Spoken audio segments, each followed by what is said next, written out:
The Adidas Adizero Boston 11. 150 plus miles. Is this shoe done in my lineup? Let's talk about it.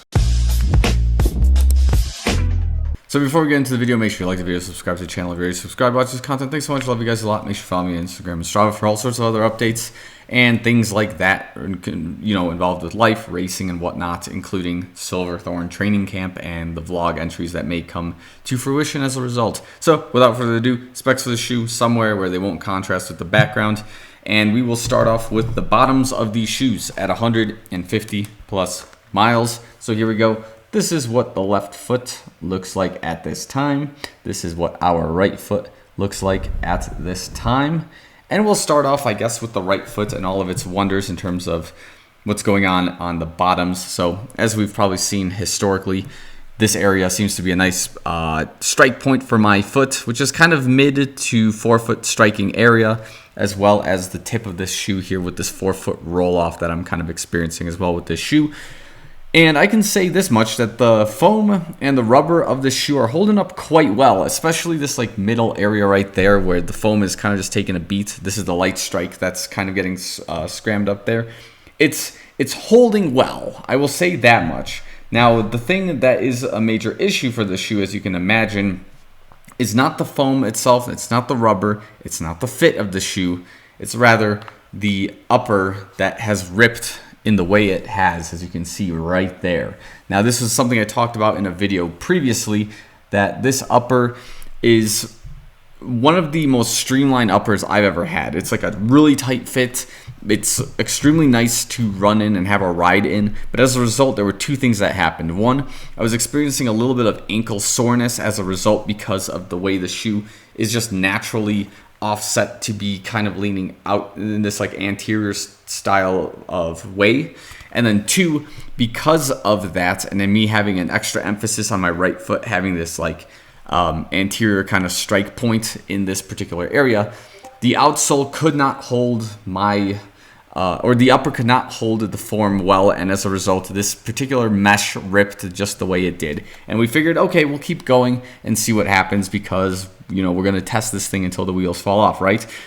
Couple of problems as a result. Number one, the lock is so bad that my foot is now sliding when I run. That's like a big no-no. I can't run in the shoe in this particular case anymore because it's just bad form and it's causing a bit of some additional running issues as a result. Even with the sock in the shoe, as like in the form that it is, just it's not holding as well as it needs to keep this area as like just a rip and then the inner sock holding me in. It's just not enough, right? Now, if the material that was on the inside of this shoe for the archway was similar to what's going on the outside, that could be a different story, right? But in this case, it's not really happening the way I want it to.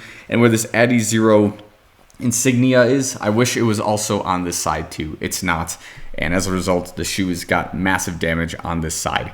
And we think, okay, we'll keep going because, the left foot is good. However, I come here to bring news that I am now beginning to rip the left shoe in the same exact area. So as much as it could be my running form, there's also an upper issue on both ends, right? So it's partially potentially the ride of the shoe, and it is also potentially just the fact that this upper material is not as flexible or as, I guess, friendly to elemental damages as we suspected. So that's okay, because again, the shoe rode the way it did for as long as it did, and it just wasn't enough, I guess we can say, to basically take care of my running form. And as a result, it's okay. Like, I'm going to retire the shoe at about 160 miles at the time of this video filming, and I'm not going to be mad about it. I'm not going to regret it. In fact, I really enjoyed running this shoe, and I could possibly buy it again if like the price point drops to like 50, 40 bucks and I need something to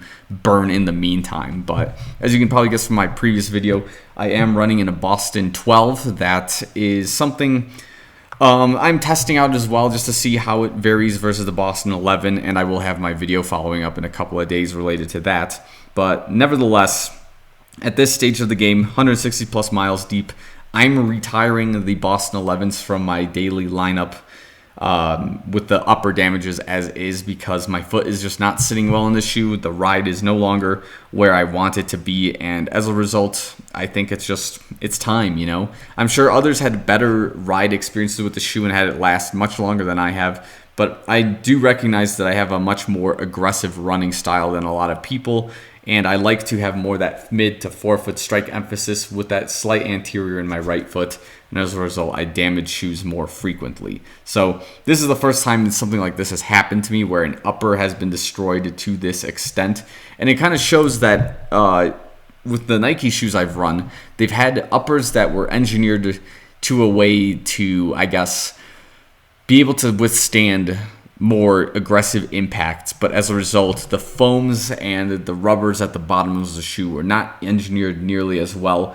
or just as a result took a higher beating as as you run with the shoe. Whereas here, the rubber was engineered almost to perfection, where we've got this solid rubber base that barely, it takes a scratch, just loses a little bit of color if it was painted in that kind of way. But as a result, the upper sort of takes this beating. So the frame of the shoe gets hurt more than the structure that you're going to be using to run with in this case. So as a result, overall experience with the Boston 11 was pretty positive. Again, there were some things I didn't like about the shoe. Like, I enjoyed the streamlinedness of the shoe. I didn't enjoy the shoelace length, which made it very hard and difficult to tie it the way I wanted to. And I enjoyed the streamlinedness of the shoe. I did not enjoy running in dry conditions like in Orange County and Las Vegas, where I was blistering in this particular area of the Adi Zero insignia. But again, despite the rips and all that, the shoe is pretty solid in my opinion. If your form is better than mine, you'll probably enjoy this shoe a little bit more, and you'll probably be able to stick more miles on it and potentially enjoy it for like a half marathon PB, as the person who sold me this shoe, or the company that sold me this shoe, basically claimed. So no, I did not manage to run a half marathon in this shoe, unfortunately, but maybe the Boston 12s will have that privilege. Maybe the Boston 11 shoe walks so the Boston 12 can run, you know what I mean? But yeah, I'm gonna end the video here. If you agree or disagree with this assessment, or you have similar wear and tear that I'm experiencing in this shoe, let me know in the comments below. But for now, I will leave the video here. Thanks so much for watching. I'll see you guys in the next one.